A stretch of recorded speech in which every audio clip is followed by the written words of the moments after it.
Hello, super friends. I'm Jason Inman, and Game of Thrones Season 7 has just ended, but that hasn't stopped everybody already talking about Game of Thrones Season 8. Now, we don't know the official start date of that season yet, but spoilers are starting to come out on the internet, and who knows whether they are right or wrong, but I thought it'd be better to talk about things that we know definitely should happen or what we should expect to see in Season 8 of Game of Thrones. First off, let's talk about the Night King. We definitely know that he has to be defeated, basically, right? We can't end the show of Game of Thrones without the Night King going down. Now, I don't believe all those theories out there that Bran is the Night King. I don't think that that is part of his journey. I do think it's an interesting theory. It's kind of intriguing, but a lot of those Photoshop pictures of putting the brooch on him, I think, are completely wrong. I do believe that taking down the Night King is going to culminate with maybe a massive team-up between the dragons, the children of the forest, and Bran warging into something somehow with all his magic-y goodness.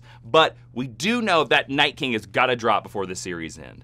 Another thing that we can expect to happen is Viserion, right? He's breathing blue fire right now. He's an undead dragon. How the hell are we going to take him out? I definitely think we can expect to see a dragon-on-dragon fight in Game of Thrones Season 8. Now, possibly, maybe Jon Snow could be riding Drogon versus Viserion, because we do now know, confirmed, that Jon Snow is a Targaryen. So maybe Drogon will warm up to him, let him ride him, just like Daenerys does.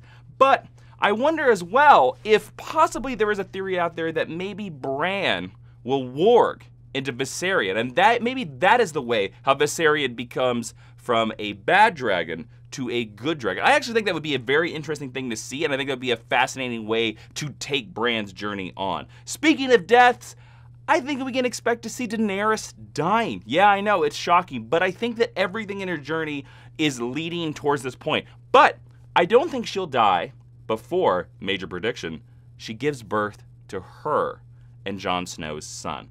Now, I think when she finds out that Jon Snow is a Targaryen, that she is his aunt, I think she'll be okay with it. I actually think she'll be like, there's a long tradition of Targaryen incest, and I still love you. You're still the same person even though you have a different name. I think I'm okay with it. But how will Daenerys die? You see, if you've read the books, Azor Ahai, or however you pronounce that, because I don't believe it's said in the show. If it has been, I'm sorry, apologies, just tell me I suck down in the comments. Now, he forged the sword Lightbringer, and he defeated the army of the dead the first time around because he had to kill the love of his life to pull it off. Now, since Jon and Dany are sort of embracing each other and becoming the loves of each other's lives, could this lead to some sort of death sacrifice where Daenerys sacrifices her life to ensure that Jon lives up to the prophecy that is Azor, making Jon Snow the confirmed Azor Ahai figure? Now, that would be an interesting way to have this story go. It also would kind of fulfill the definite Song of Fire and Ice by making sure that Dany's death means something by taking out the Night King's army. I also think another death will be Theon Greyjoy. Now, Theon Greyjoy, of course, his sister Yara is still captured by Euron, and I think Theon is going to sacrifice himself to save Yara, because if everything of Theon's journey has proved, it is that he needs to redeem himself at every turn because he betrayed his brothers. He betrayed what his true family was, the Starks. And so by saving his real family, Yara, his genetic family, as you could say, I think he will complete his redemption journey. Another thing that we can expect, I think, is that Jaime Lannister will kill Cersei while Tyrion watches, because that, of course, will fulfill the prophecy that Cersei learned many years ago. Oh, and let's talk a little bit about Cersei's army, the Golden Company. Now, you may not know this, but the Golden Company was founded by a Blackfyre. Now, that is a family that has sprung from a Targaryen bastard. So, think about this.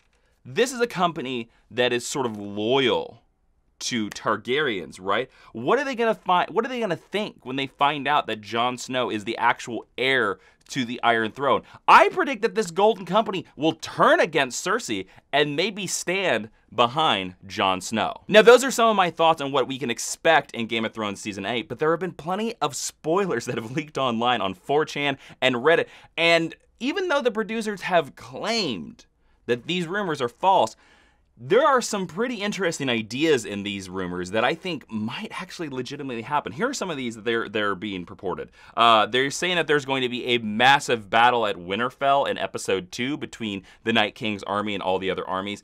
Gendry and Sansa are apparently going to end up as the leaders of Winterfell. Bran is going to be taken out by some White Walkers after warging into one of the other dragons to defeat Viserion. And also they claim that Arya is the one who is going to end up killing Cersei while the Hound kills the Mountain. Now, some of those to me sound very interesting, but other of those sound very far-fetched. So let me know what you think we'll see in Season 8 of Game of Thrones. And while you're down there, please click subscribe. And also think about supporting my Patreon, where I do exclusive podcasts and videos every single week. Thanks for watching. I'll see you next time. I'm Jason Inman.